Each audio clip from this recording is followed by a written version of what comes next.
અને હવે આગળ નજર કરીએ અન્ય સમાચાર પર સુપરફાસ્ટ અંદાજમાં। લોકસભા વિપક્ષ નેતા રાહુલ ગાંધી ગુજરાતના પ્રવાસે છે। મિશન ગુજરાત અંતર્ગત રાહુલ ગાંધીએ અમદાવાદ સ્થિત કોંગ્રેસ કાર્યાલય પર સિનિયર નેતાઓ સાથે બેઠક કરી છે। રાજીવ ગાંધી ભવન ખાતે યોજાયેલી રાહુલ ગાંધીની બેઠકમાં ધારાસભ્ય અને સાંસદ અને પૂર્વ પ્રમુખ સહિતના મહત્વના હોદ્દેદારો હાજર રહ્યા। રાહુલે નવી રણનીતિ મુદ્દે માર્ગદર્શન આપ્યું।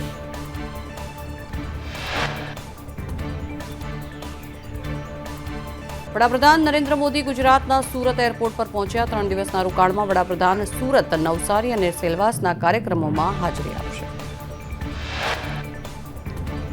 વડાપ્રધાન મોદી 2 દિવસના ગુજરાતના પ્રવાસે છે। આજે અને આવતીકાલે પીએમ દક્ષિણ ગુજરાતની મુલાકાતે છે। સેલવાસ અને નવસારીમાં વિવિધ કાર્યક્રમોમાં પણ ઉપસ્થિત રહેશે।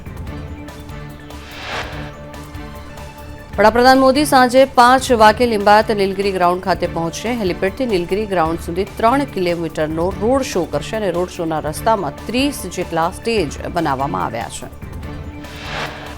લિંબાયતમાં એનએફએસએ કાર્ડ ધારકોને કીટનું વિતરણ કરવામાં આવશે। નીલગિરી ગ્રાઉન્ડમાં પીએમ મોદી જાહેર સભાને સંબોધન કરશે।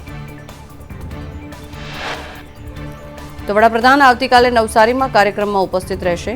સુરતમાં સર્કિટ હાઉસથી હેલિકોપ્ટર મારફતે નવસારી પહોંચશે।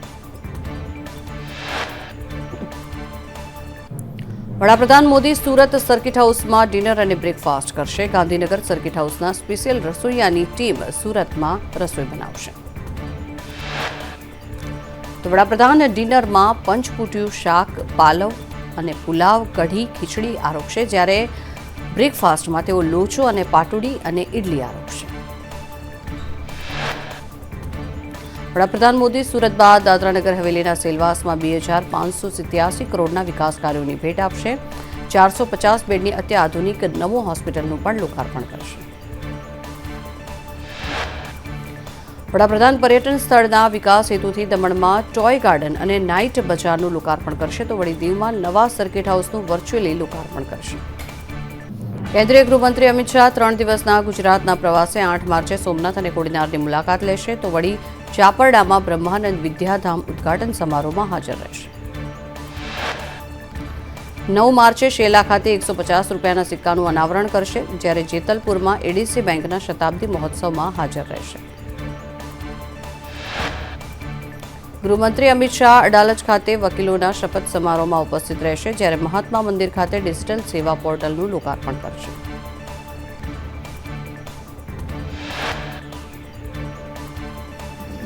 નર્મદા યોજનામાં વિવિધ કેનલોની 5921.24 કિલોમીટરની કામગીરી અધૂરી, 46.13 કિલોમીટરની શાખા નહેરની કામગીરી હજી બાકી છે।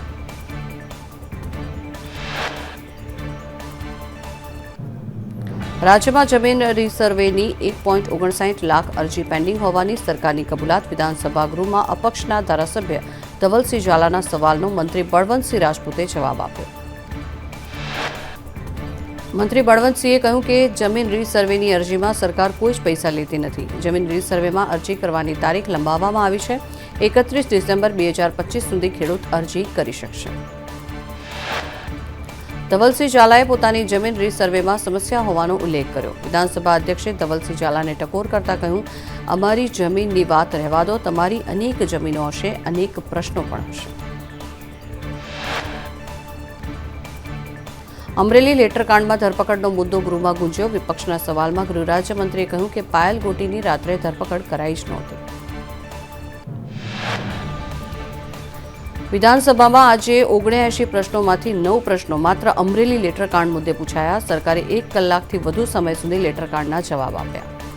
રાજ્યની 53 નગરપાલિકાઓને વીજ બિલ ભરવા માટે રાજ્ય સરકારે લોન આપી। ધારાસભ્યના સવાલમાં સરકારે સ્પષ્ટતા કરી કે નગરપાલિકાઓને 190 કરોડની લોન આપી છે।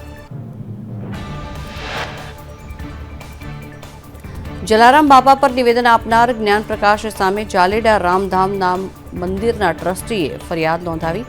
રાજકોટમાં પ્રદ્યુમન નગર પોલીસ મથકે લોકોએ પ્રદર્શન કર્યું। મંદિરના ટ્રસ્ટીઓએ કહ્યું કે બફાટ કરનાર સ્વામી વીરપુર જઈને માફી માંગે। આ રઘુવંશી સમાજનું નહીં, 18 વર્ણનું અપમાન છે।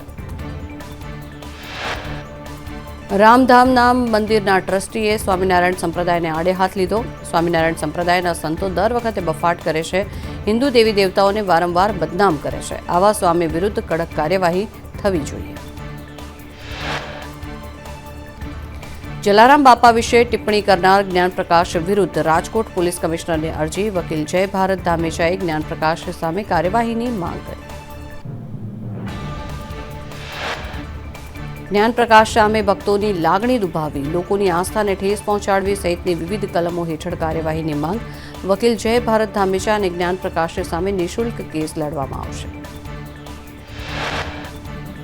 પરિમલ નથવાણીએ લખ્યું કે જ્ઞાનપ્રકાશે જલારામ બાપા વિશે અસત્ય ઉચ્ચારણ કરીને માત્ર લોહાણા સમાજ જ નહીં, સર્વ જલારામ ભક્ત સમાજની લાગણી દુભાવી છે. દ્વારકા મંદિરમાં પ્રથમ વખત હોળી ફૂલડોલ મહોત્સવ થશે. દ્વારકા મંદિરના નિર્ણયથી શ્રદ્ધાળુઓમાં ખુશીની લહેર. જગત મંદિરને રંગબેરંગી લાઇટિંગથી શણગારવામાં આવ્યું.